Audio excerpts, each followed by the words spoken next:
કચ્છ અને ગુજરાતની રસપ્રદ ઘટનાઓને સમાચાર જાણવા અમારી ચેનલને લાઇક, શેર અને સબસ્ક્રાઇબ કરો. મારું નામ ભુડિયા હેન્સી છે. હું બ્યુટી પાર્લરનો ક્લાસ ચલાવું છું. મારે અહીંયા 15 થી 20 સ્ટુડન્ટ આવે છે. તેને બહુ સારું શીખવા મળે છે. 18 થી કરી અને 26-27 વર્ષની ઉંમર સુધીના સ્ટુડન્ટ આવે છે. મારું નામ મંજુ મહેશ્વરી છે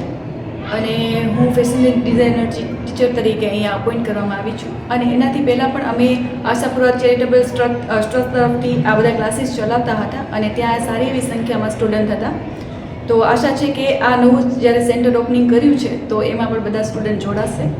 એ મોટા મોટા ફેશન ડિઝાઇનિંગ સ્ટુડિયોમાં જ્યાં મોટી મોટી ફીસ લઈને લોકો શીખવા જાય છે તો એ બધું અમે અહીંયા મોસ્ટ ઓફ કવર કરી લેવાના છીએ કે જેથી ઓછી ફીસમાં જે લોકો ફીસ જેના માટે પોસિબલ નથી થતી મોટી મોટી ફીસ ભરવી તો એ લોકો પણ અહીંયા આવીને કાંઈ શીખી શકે. અને ફેશન ડિઝાઇનિંગમાં અમે અહીંયા કલર થેરેપી શીખવાડશું, કલર કેવી રીતના એકબીજા સાથે કોમ્બિનેશન કરવા એ શીખવાડીએ છીએ અને સ્ટિચિંગ પેટર્ન શીખવાડશું. એ બધું જ લેશું. જેટલા બધા મોટા મોટા જે હોય છે ક્લાસીસ એમાં શીખવાડવામાં આવે છે તો આ બધા મુદ્દા અહીંયા પણ અમે શીખવાડશું. ભારતીય જૈન સંગઠન કચ્છ બીજેએસ અને તેરા તુજકો અર્પણ ટ્રસ્ટ કચ્છ તેમજ આશાપુરા વિકાસ ટ્રસ્ટ જે કચ્છમાં સૌ પ્રથમ વખત Kutch career and skill academy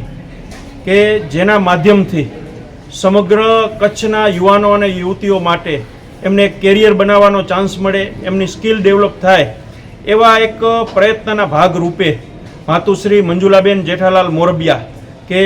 જેના સુપુત્ર રમેશભાઈ મોરબિયા દ્વારા આ સમગ્ર સંકુલ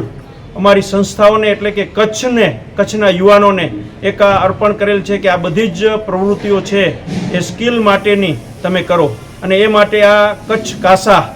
સેન્ટરનો આજે પ્રારંભ કર્યો છે જેનું ઉદ્ઘાટન વિવિધ સામાજિક આગેવાનો અને માનનીય એસપી સાહેબની ઉપસ્થિતિમાં જ્યારે ખૂબ મોટી સંખ્યામાં સમગ્ર કચ્છભરમાંથી યુવાનો યુવતીઓ અને આગેવાનોની ઉપસ્થિતિમાં આ જે સેન્ટર છે એમાં ખાસ કરી અને સવારે યોગા, ત્યારબાદ ખાસ કચ્છમાં ક્લાસ 1, 2, 3, 4 એમાં પણ ક્લાસ 3, 4ની ખૂબ અછત છે અને જેના કારણે બીજા જિલ્લાઓમાંથી જે નાની આપણે કહી શકીએ કે નોકરીઓ છે એ માટે પણ આપણા યુવાનો પાસે એટલી બધી સ્કિલ નથી, એટલું બધું ભણતર નથી એમ કહી શકીએ ગુજરાતી ભાષામાં. તો એ માટે એના વર્ગો શરૂ કરવામાં આવ્યા છે જે સંપૂર્ણ 80 અદ્યતન વર્ગો છે. ખાસ યુવાનો માટે રીડિંગ લાઇબ્રેરી જે અદ્યતન 80 રીડિંગ લાઇબ્રેરી સાથે સ્કિલની વાત કરીએ તો ફેશન ડિઝાઇન, કોમ્પ્યુટર ક્લાસ, સિલાઈ ક્લાસ, બ્યુટી પાર્લર અને અલગ અલગ સ્કિલ ડેવલપમેન્ટના ક્લાસો જે છે અહીંયા શરૂ કરવામાં આવેલ છે. જેમાં ફક્ત 500 રૂપિયા જે નોર્મલ મહિનાની ચાર્જ રાખ્યું છે અને બાકી બધું જ છે સંસ્થા દ્વારા દાતાશ્રીઓના સહયોગથી આ કાર્ય કરવામાં આવી રહ્યું છે. અમે દાતાશ્રીઓને ખાસ અપીલ પણ કરી છે કે એક જે ક્લાસ છે એનું 12 મહિનાનો 1,20,000 રૂપિયા નકરો રાખ્યો છે કે આવતા દિવસોમાં કચ્છના યુવાન યુવતીઓને આ જે છે એ તદ્દન ફ્રીમાં નિઃશુલ્ક કઈ રીતે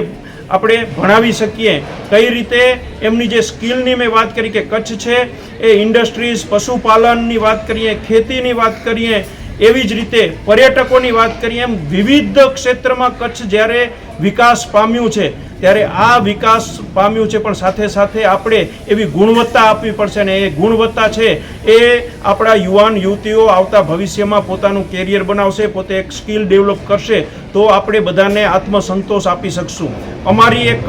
એવી કલ્પના છે કે સમગ્ર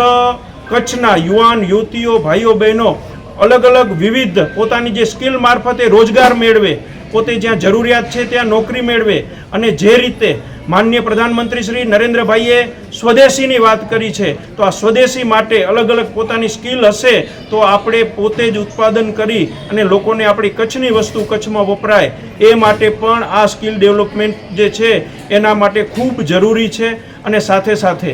આ સ્કિલ ડેવલપમેન્ટના જે પ્રવેશ દ્વાર છે એ પણ બને એ માટે આજે એનું ખાતમુહૂર્ત કરવામાં આવ્યું છે. સાથે અહીંયા વિવિધ મેડિકલ કેમ્પો કરવામાં આવે છે. એમાં આજે સંઘવી સ્પેશિયાલિસ્ટ હોસ્પિટલ છે એના અનેકવિધ ડૉક્ટરો પધાર્યા છે ત્યારે એ કેમ્પ છે અને એ પહેલાં blood donation camp, Ayurveda camp અને તે સિવાય અનેકવિધ વિવિધ સમાજના યુવક મંડળો, મહિલા મંડળો દ્વારા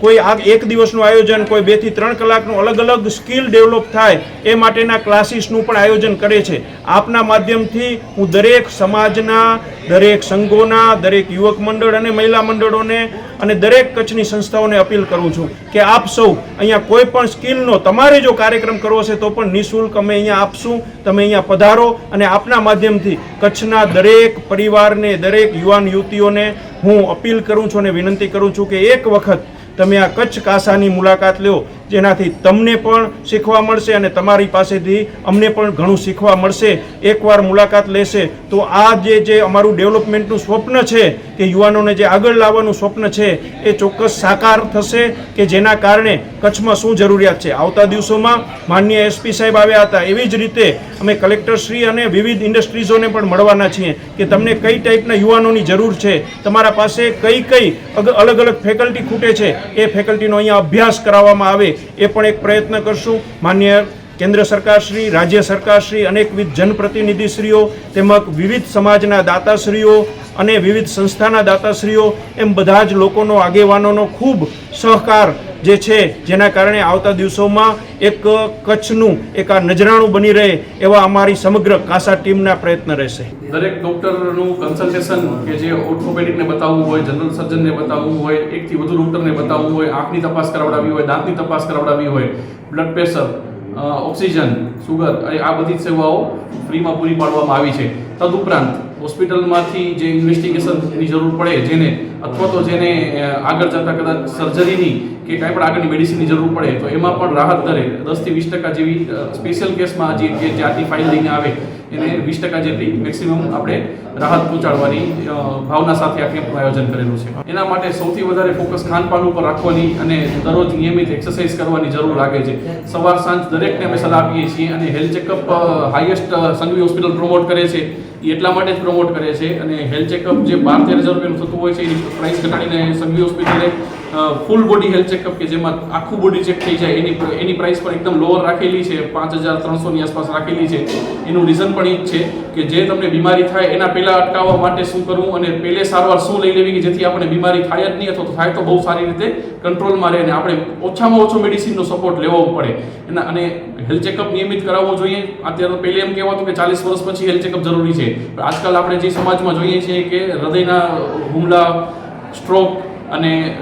ઓબેસિટી એ એટલું વધતું જાય છે કે એક વખત તો એમ થાય કે હેલ્થ ચેકઅપ કરાવીને આપણે જાણી લેવું જોઈએ કે આપણું કોલેસ્ટ્રોલ લેવલ શું છે, આપણામાં કયા વિટામિનની ઉણપ છે, આપણે કિડની અને લીવરનું ફંક્શન કઈ રીતે પરફોર્મ કરી રહ્યું છે, હાર્ટની સોનોગ્રાફી કે ટુડીકો જેને આપણે કહીએ છીએ એનું અત્યારે શું સ્ટેટસ છે. આ બધું જાણવાથી, પાણી પહેલાં પાળ બાંધવાથી કે precaution is better than cure નો હેતુ ખરેખર ફૂલફિલ થાય છે. અને જે ડે ટુ ડે લાઈફમાં ઇમ્પ્રૂવ કરવા માટે હું દરેક મારા પેશન્ટોને સલાહ આપું છું અને તમારા માધ્યમથી હું દરેક જનતાને પણ સલાહ આપવા માંગુ છું કે બપોરે કે રાત્રે જમવા બેસતા પહેલાં 1 વાટકી ફ્રૂટ અને 1 વાટકી સલાડ લઈને જ જમવાનું ચાલુ કરવાનો નિયમ બનાવી દેવો જોઈએ કે જેનાથી બીજી ઘણી કોમોર્બિડિટીઝ ઘટાડી શકાય છે. અને સવાર સાંજ એક એક્સરસાઇઝ એવી કરવી જોઈએ, જો ડૉક્ટર દ્વારા મનાઈ કરવામાં ના આવી હોય તો દરેક લોકોએ પરસેવો વળી જાય એવી 30 મિનિટ સવારે અને 30 મિનિટ સાંજે એક્સરસાઇઝ કરવી જોઈએ. અને jogging is the best exercise. કોઈ સાયકલ કે કોઈ જીમ કે કોઈ સ્વિમિંગ પુલ કરતાં જે જોગિંગ છે એ ફાસ્ટ જોગિંગ જે આપણે કરી શકીએ જેટલું એ સૌથી વધારે હેલ્થ બેનિફિટ પૂરું પાડે છે. એટલે આ અવેરનેસ જેટલી સ્પ્રેડ થશે, નિયમિત સારું ખાનપાન, નિયમિત એક્સરસાઇઝ અને એક વખત થયેલું હેલ્થ ચેકઅપ તમને બહુ ગંભીર બીમારીથી અર્લી બચાવી શકે છે. એના કારણો પણ મોટે ભાગે ખાનપાન બાજુ જ જતા હોય છે કે જે પ્રમાણે પહેલે જે આપણી હેલ્ધી લાઈફસ્ટાઈલ હતી કે જે હવે મોબાઈલનું થોડું પ્રમાણ વધ્યું છે ને જે બાળકોમાં જે એક્સરસાઇઝ અને જે બહારની પ્રવૃત્તિઓ જે પહેલે બહાર છોકરાઓ રમતા, હરતા, ફરતા અને જે પ્રમાણે એમનું ડેવલપમેન્ટ થતું કે જે પ્રમાણે એમનું મસલ બિલ્ડઅપ થતું, વ્હાઇટ મસલને બદલે રેડ મસલમાં જે કન્વર્ટ થવું જોઈએ કે દરરોજનું જે ફેટ સ્ટોરેજ ન થવો જોઈએ એનું પ્રમાણ જે ઘટ્યું છે. તો મોબાઈલનો ઉપયોગ ઘટાડશું, ખાનપાન સુધારશું અને જે જંક ફૂડથી દૂર રાખશું બાળકોને તો આનામાં 100% ઇમ્પ્રુવમેન્ટ જોવા મળશે.